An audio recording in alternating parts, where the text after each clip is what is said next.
राम राम मित्रांनो, आज आपण बघणार आहोत की आता ऊस निघाल्यानंतर आपल्याला किती दिवसांनी तणनाशक फवारणी करावी लागेल मित्रांनो.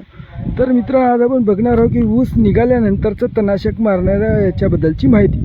जसं की आपण 240 फवारतो, बॅरियर फवारतो, शंकर फवारतो, अशा प्रकारची विविध औषधे उपलब्ध आहेत मित्रांनो ऊसावरती तणनाशक म्हणून फवारण्यासाठी मित्रांनो.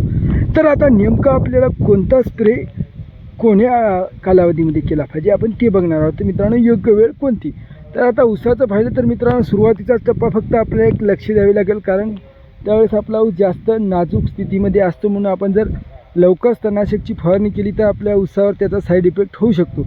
नंतर आपण ते तणकटावरच निर्भर असतं. त्याचं जेव्हा काही तण होईल तेव्हा आपण त्याचा स्प्रे घेऊ शकतो आणि याचा जास्तीत जास्त फायदा आपल्याला ज्यावेळेस काय आपलं तणकट अल्प राहील की नाही त्यावेळेस जास्त फायदा होतो मित्रांनो. म्हणून फक्त आपल्याला पहिली फवारणी करता वेळेस लक्ष द्यायचं आहे, नंतर करायची गरजसुद्धा पडणारच नाही. तर कृषी तज्ज्ञाचा सल्ला घ्या. माझ्या हिशोबाने तिसऱ्या पाण्याला फवारणी करा.